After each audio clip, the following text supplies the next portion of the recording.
இத்தனை பக்தர் உங்களா கூட இருக்காங்க. நீங்க பகுத்தறிவாளரா, ஆன்மீகவாதியா, சாமியா, சாமியாரா? ஆன்மீகவாதி. நான் சாமியாரும் இல்லை, சாமியும் இல்லை. நான் சராசரி மனுஷன். சராசரி மனுஷன் ஒரு ஆன்மீகவாதியாக நான் எல்லாருக்கும் அறிவுரை சொல்லிங்கிறேன். இதில் எந்த வித மாற்றமே கிடையாதுங்க.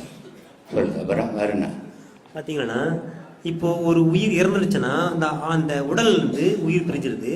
இந்த மூளைக்கும் இந்த ஆத்மாக்கும் பிரிஞ்சிட்டோன்னு அதுக்கப்புறம் ஆவி, அதுக்கப்புறம் அதனுடைய செயல்பாடுது, இந்த மாதிரிலாம் வேலைப்பாடு சொல்லிட்டு இருக்காங்க. அது எப்படி நீ நம்புறீங்க? அது எப்படி நீ விலைக்கு சொல்றீங்க? நான் அதெல்லாம் நம்புறதே கிடையாது. என்னுடைய பக்தர்களுக்கு நான் சொல்றது, என்னுடைய சீடர்களுக்கும் பக்தர்களுக்கும் நான் சொல்றது என்னன்னா, நீ தைரியமா இரு. நீ தான் கடவுள். உனக்குள்ள தான் கடவுள் இருக்குது. உன்னை விட்டுட்டு பேய் பிசாசி அதெல்லாம் நம்பிக்கைன்னு உன் வாழ்க்கையை பாழ் பண்ணிக்காத. இதுதான் என்னுடைய அறிவுரை.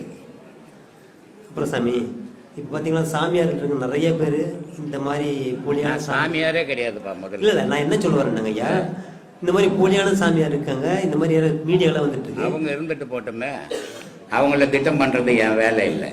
அது கவர்மெண்ட் இருக்குது. உங்களை மாதிரி நிருபருங்க இருக்கிறீங்க, நீங்கள் போய் கேட்டு அவங்கள திட்டம் பண்ணணும். அவங்கள பற்றிலாம் ஒப்பீனியன் சொல்கிறது என் வேலை இல்லை. அது அவன் கேட்டால், அவனை கேட்டால் அவன் செய்யறது சரின்னுவான். நீ மறுக்க முடியுமா? அதனால் அவங்கவுங்க செய்யறது அவங்கவுங்களுக்கு சரி. நான் செய்யறது எனக்கு சரியாக இருக்கணும். நான் இன்னொருத்தனை பற்றி ஒப்பீனியன் சொல்கிறது என் வேலை இல்லை. அவன் சரியாக இருந்தால் எனக்கு என்ன, சரியில்லைண்ணா எனக்கு என்ன போச்சு? சொல்லு சொல்லு. சரிங்க சாமி. இப்போ ஆன்மீகத்தில் இந்த எப்போ நீங்கள் வந்தீங்க? ஆன்மீகவாதின்றீங்க. இந்த ஆன்மீகத்தில் எப்போ உங்களுக்கு அந்த நினைவுகள் வந்து? 6 வயசுலேருந்து ஆன்மீகத்தில் இருக்கிறேன் நான். இன்னைக்கு நேற்று ஏதோ புக்கு படிச்சுட்டு ஆன்மீகவாதி ஆகலை நான். 6 வயசுலேருந்து நான் பட்ட துன்பங்களில் கடவுளை தேடி தேடி இருக்குதா இல்லையா, பொய்யா உண்மையா, பொய் சொல்லிக்கிறாங்களான்னு ஆராய்ஞ்சி 6 வயசுலேருந்து இன்னைக்கு 74 வயசு வரைக்கும் ஆன்மீகவாதியாக இருக்கிறேன். உங்கள் இல்லற வாழ்க்கை கல்யாணம் ஆயிருக்கா? எல்லாம் இருக்குது. கல்யாணம் ஆகிக்குது, பிள்ளைங்க இருக்கிறாங்க, பொண்ணு இருக்குது, பேரம் பேத்திக்குது, கொள்ளு பேத்தி இருக்குது. சொல்லுங்க. உங்க பக்தர்களுக்கு என்ன சொல்ல விரும்புறீங்க? எப்படி ஆன்மீகத்துல நீங்க அடைஞ்ச இன்பத்தை அவங்க வருவாங்க? அடையணும்னு தான் நான் உபதேசமே கொடுத்துன்னுக்கிறேன். இது ஒரு ஆன்மீக மாநாடு கிடையாது. இது ஆன்மீக கலையை வளர்க்குற இடம். ஆன்மீகத்தை சொல்லி கொடுக்குறோம். ஆன்மீகவாதி எப்படி இருக்கணும், எதை அடையணும்னு சொல்லி கொடுக்குற இடம் தான் இது. ஏதோ மீட்டிங் பேசிட்டு போற இடம், கலைஞ்சி போற இடம் இல்லை இது. இது இங்க அழகுக்காக சேர்க்கிற கூட்டம் கிடையாது. இங்க ஆன்மீகத்துக்காக சேர்க்கிற கூட்டம் இது. இந்த ஆன்மீகத்தை தெரிஞ்சுக்கணுன்றதுக்காக அவங்களுக்கு பல அறிவுரைகளை என்னால் முடிஞ்சது, எனக்கு தெரிஞ்சதை சொல்லிட்டு கொடுத்துருக்குறேங்க. இது இன்னைக்கு உலகம் ஃபுல்லாக 12 கோடி பேர் பார்க்குறான். இன்னைக்கு ஒரு மீடியா இன்னைக்கு நான் கிட்டத்தட்ட இந்த ஊரில் 16 வருஷமா உபதேசம் கொடுக்குறேன். இன்னைக்கு நேற்று கொடுக்கல. இதுக்கு முன்னே வீட்டில் 10 வருஷம் உபதேசம் கொடுத்தேன். அப்போ 26 வருஷமா சீடர்களை உருவாக்கிக்கினுக்குறேன். இன்னைக்கு உலகத்தில் 12 கோடி பேர் பார்க்குறான் வீடியோவை. இன்னைக்கு எந்த ரோட்டில் போனாலும் என் வண்டி போச்சுன்னா மடைக்கிறாங்க. அந்த அளவுக்கு வீடியோ ஃபேமஸ் ஆயிடுது. காரணம் என்னன்னா, நம்ம ஆன்மீகன்ற பேரில் பொய் சொல்றது கிடையாது. மற்றவன் எடுத்துக்கணும்னு நான் பேசுறது கிடையாது. மற்றவன் நான் சொல்ல வேண்டியது மட்டும் சொல்லுவேன். அவன் எடுக்கட்டும், எடுக்கலாம் போட்டோம், அதை பற்றி நான் கவலைப்பட மாட்டேன். இதுதான் என்னுடைய ஆன்மீகம். நீங்க ஆன்மீகன்ற பேர்ல பகுத்தறிவு அதிகமா சொல்ற மாதிரி சொல்றாங்க. அது முழுச பகுத்தறிவா நீங்க உண்மை ஆன்மீகமா? பகுத்தறிவுன்றது என்னது, ஆன்மீகம்ன்றது என்னது?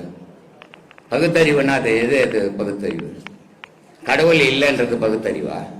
கடவுள் இல்லைன்னா பகுத்தறிவாளனே இருக்க மாட்டான். ஒவ்வொரு மனிதனுக்குள்ளும் கடவுள் வாழற வரைக்கும் தான் ஒரு மனுஷன் நடமாட்டமே இருக்கும். பகுத்தறிவுன்றது எது உண்மை எது போய் தேர்ந்தெடுக்கிறது தான் பகுத்தறிவு. பகுத்தறிவுன்றதுனா இயற்கையில ஒவ்வொரு ஜீவராசிக்கும் அறிவு இருக்குது. அறிவு இல்லாதது ஒரு உயிர் இல்லை. ஒரு உயிர் தான் அறிவாகவே இருக்குது. அது எல்லா உயிரினத்திலும் இருக்குது. ஆனால் அது கூட படிக்கிறது, பார்த்தது, பேசுனது இதெல்லாம் சேரும் போது தான் அது பகுத்தறிவா மாறுது. பகுத்தறிவுன்னு ஒன்று தனியா வத்துன்னு வரல யாரும், இல்லையா? அப்போ இத பகுத்து பாருங்க, எது சரி எது தப்புன்னு நீங்களே சிந்திக்கணுமே தவிர நான் சொல்றதை எடுக்காதீங்கன்னு சொல்றேன்.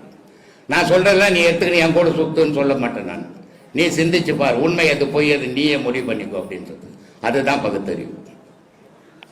இந்த ஆன்மீகத்துல இறைவனை அடைய முடியுமா? கண்டிப்பா முடியும், முயற்சி பண்ணால். முயற்சி பண்ணாத ஒண்ணு அடைய வைக்க முடியாது. அவன் நினைச்சாதான் அடைய முடியுமே தவிர மற்றவனால அடைய வைக்க முடியாது. சொல்லு. இந்த ஆன்மீகத்தினால நீங்க அடைஞ்சிருக்கீங்களா? இறைவனை நீங்க அடைஞ்சிருக்கீங்களா? நான் அடைஞ்சிக்கிறேன்னு சொன்னா உனக்கு நான் அடையாளம் காட்டுற பொருள் அது? சொல்லு. நான் அடைஞ்சனா அடையலையான்னு நான் காட்டினேன்னா இது அடையாளம் காட்டுற பொருளா? தபார்ப ஆன்மீகத்தை நான் அடைஞ்சேன்னு காட்டுற பொருளா? இது வந்து தன்னையே தேவையற்ற கேள்விகள். இது காரணம் என்னன்னா நம்ம அறிவாளி மாறி காட்டிக்கிறது கேட்கிற கேள்வி அது. அதனால எந்த ஒரு ஞானிகளும் பல மகான்களும் நான் கடவுளை யாராவது காட்ட முடியுமா? இப்போ நான் கடவுளை காட்டுறேன், அடைஞ்சேன், அடையல, அது அப்புறப்பட்ட பிரச்சனை. உன் உயிரை மட்டும் நீ காட்டு பார்க்கலாம். உன் உயிரை, கடவுளை கேட்கல நான், உன் உயிரை காட்டு பார்க்கலாம் முடியுமா? அது இல்லைன்னு சொன்ன நீ இருப்பியா? அதனால உயிரை உணர்ற மாதிரி கடவுளை உணரணுமே தவிர அடுத்தவனுக்கு அடையாளம் காட்டுற பொம்மை இல்லை கடவுள். அதனால யோசித்து பேசணும். சாமி, இப்போ நீங்க இறப்பு வந்து தெரியாம இருக்குது, பிறப்பு வந்து தெரிஞ்சே இருக்குது. அந்த ஆன்மீகனுடைய சிந்தனை நீங்க சொல்லுங்க. பிறப்பு யாருக்கு தெரிஞ்சு இருக்குது? யாரு பிறக்க போறோன்னு தெரிஞ்சுக்கின்னு பிறக்கிறோம்? யாருப்பா பிறக்க போறேன்னு தெரிஞ்சுக்கணும் முன்னாடியே சொல்லி போடுறான். போய் அம்மா கிட்ட, அம்மா நான் வந்து பிறக்க போறேம்மா சொன்னானா? தாயின் தவப்பனை புணரல் பண்ணா அதில் உழுந்த ஒரு துளி விந்து உருவமா மாச்சு. பிறக்க போறேன்னு வந்து சொல்லிட்டா பிறந்தான், இல்ல இறக்க போறேன்னு சொல்லிட்டா போறான். போவான், இறக்க போறோம். பிறக்க போறோம் கூட சொல்ல மாட்டான், ஆனா இறக்க போறோம் சொல்லுவான். ட்ரெயின்ல மாட்டி போறேன், தூக்கு போட்டு போறேன், மருந்து குடிச்சிட்டு போறேன் அப்படின்னு ஒன்னா இறக்குறவன் சொல்லுவான். பிறக்கிறவன் சொன்னதே கிடையாது. நீ தலைகீழ சொல்றிய. ஏன்னா 10 மாசம் கரு பெற்று அப்புறம் பிறக்கிறாங்கன்றது ஒரு மனிதன் பிறக்கிறது தான் சொல்றேன். மனிதன் பிறந்தான், ஆனா அவன் தெரிஞ்சு பிறக்கல. மனிதன் பிறந்தான் உலகத்துல, ஆனா அவன் நான் பிறக்க போறேன்னு தெரிஞ்சுக்கின்னு பிறக்கல. 10 வயசுக்கு மேல தான் நான் ஒரு மனுஷன்னு அவனுக்கு தெரியுது. அது வரைக்கும் அவன் ஒரு குழந்தையா தான் இருக்கிறான். அதனால பிறக்க போறது தெரியாது, சாக போறது கூட தெரியும். ஏன்னா நான் கூட சாக போறேன்னா எனக்கு பிடிக்கல, சாயந்தரம் போகும்போது திருவள்ளூர் ட்ரெயின்ல தலையை ஊத்த போயிடுவேன். ஆனா பிறக்க முடியுமா? பிறக்க முடியாது. பிறக்கிறது தெரியுமா? தெரியாது. பிறந்தால் நிஜம். அதனால அப்படி இருக்குது. சொல்லு.